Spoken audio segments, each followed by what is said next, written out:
Leaving PSG was supposed to launch Kylian Mbappé into football immortality. Real Madrid, the Champions League, the Ballon d'Or. It was all within reach. Instead, he's watching from the sidelines as his old team charges toward a historic treble. This isn't the dream he signed up for. It's turning into a very public nightmare. Kylian Mbappé left PSG for a dream that's quickly unraveling. Now, with his role in doubt and his former club thriving, the story's flipped, and it's not looking good. Let's break down exactly why it sucks to be in Mbappe's shoes right now. When Kylian Mbappé announced his move to Real Madrid, the football world saw it as inevitable. The white jersey, the Champions League legacy, and a global spotlight, it all pointed towards superstardom. But just one season in, and the questions are piling up, because this dream scenario, it's turning into something else entirely. Real Madrid's 2024-25 season has been one of their most underwhelming in recent memory. Despite having one of the most hyped attacking trios in the game, Mbappé, Vinicius Jr., and Rodrigo, the team looks broken, disjointed, confused. Mbappé was supposed to be the crown jewel, the final piece in an already elite setup. Instead, his arrival disrupted the flow that made Madrid dangerous. He entered the season with sky-high expectations, Ballon d'Or talk, Champions League heroics, a defining legacy in the white jersey. But what's unfolded is something completely different. He looks disconnected, not for lack of ability, but because this system doesn't run on solo brilliance anymore. The team needs every forward to defend from the front, to press, to contribute to build-up play. And Mbappé just hasn't. He's been deployed centrally, where his strengths are muted and his signature runs down the left. That space already belongs to Vinicius. In trying to accommodate him, Madrid may have lost the cohesion that made them so hard to beat. As matches go by, his presence feels more like a tactical riddle than a game changer. The link-up play is missing, the pressing triggers aren't there, and the chemistry is off. In a team built on harmony, Mbappé stands out, and not in the way they hoped. In Europe, things fell apart fast.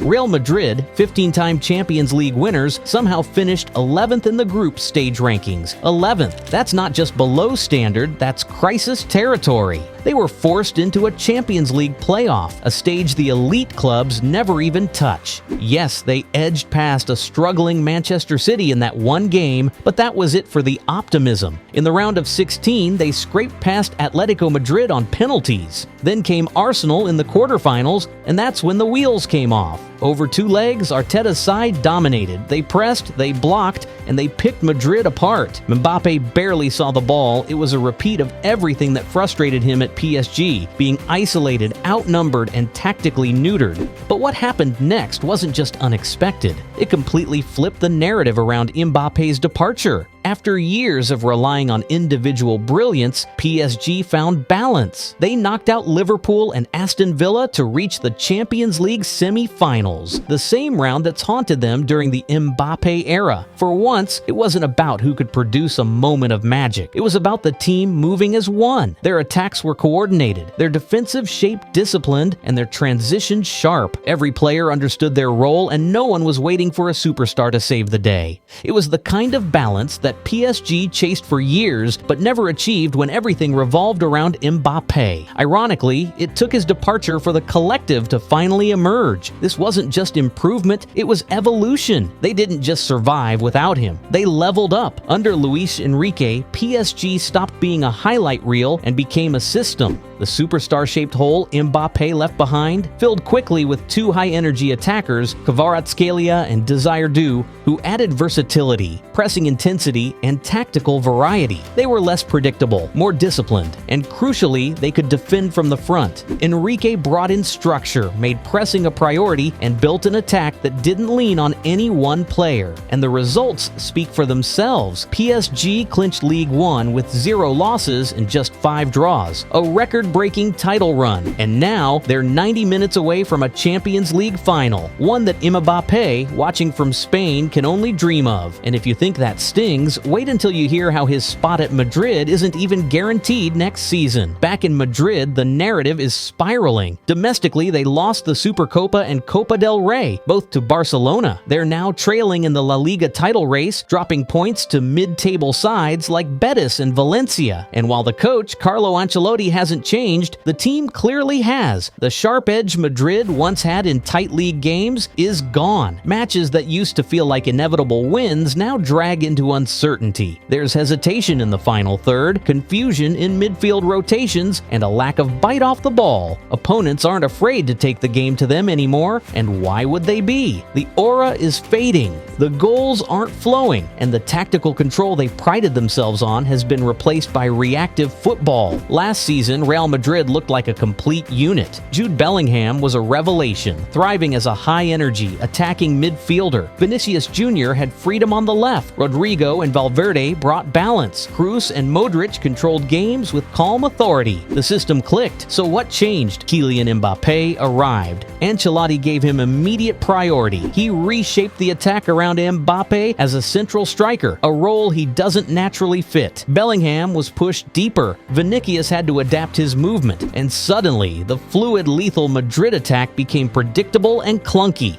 Now let's be clear, Mbappé isn't the only issue. Losing Toni Kroos to retirement and injuries to key players like Carvajal weakened Madrid's spine. But Mbappé's inclusion added friction, not flow. He doesn't press consistently, he doesn't drop deep to link play, and as a number 9, he's limited. His strengths, explosive speed and finishing, are best used cutting in from the left, not playing with his back to goal. And just when things couldn't get worse, the manager who believed in him might not be around much longer. If Madrid finishes the season without major trophies, Ancelotti is likely out, and that spells trouble, because the two frontrunners for the job, they don't build teams around individuals. First up, Xabi Alonso, former Madrid midfielder and now one of the most sought-after managers in Europe. At Bayer Leverkusen, he built a side that went undefeated in the Bundesliga. His system? Structured, balanced, ruthlessly team-oriented. He doesn't want superstars who freelance. He wants players who press, drop deep, and execute roles with precision. His striker is a structural piece, someone like Boniface or Schick, who holds up the ball, links play, and presses intelligently. Mbappé doesn't check those boxes. Worse, Alonso's system includes two attacking midfielders. In Madrid's context, one would be Bellingham, a perfect fit. The second, likely Vinicius Jr., who presses, tracks back, and knows the club's tactical DNA. Both players want the left channel. That creates a direct positional clash, and one Mbappé may lose. Unless he drastically adapts, he could find himself on the bench. Not because he lacks talent, but because he doesn't fit. And even the more flexible option, Klopp, brings his own set of challenges. Jurgen Klopp, also linked with the job, is known for adapting to elite forwards, but even he demands pressing, positional discipline, and a striker who connects the midfield with the attack. Think Roberto Firmino, not just a finisher, but a facilitator. Mbappé doesn't play that way. He doesn't lead the press or drop in to combine. His game is direct, final third focused. Yes, Klopp might accommodate that, but it's a gamble. And when Klopp tried similar compromises with Darwin Núñez at Liverpool, the results were mixed. The attack lost balance, the midfield lost shape, and the system underperformed. Klopp could tweak things, maybe use Mbappé in a hybrid role or alternate him with Bellingham in a fluid setup, but that risks reducing the efficiency of the team overall, because Klopp's best systems work with a 9 who elevates those around him. That is not Mbappé's profile. So now the question isn't how will Mbappé dominate at Madrid?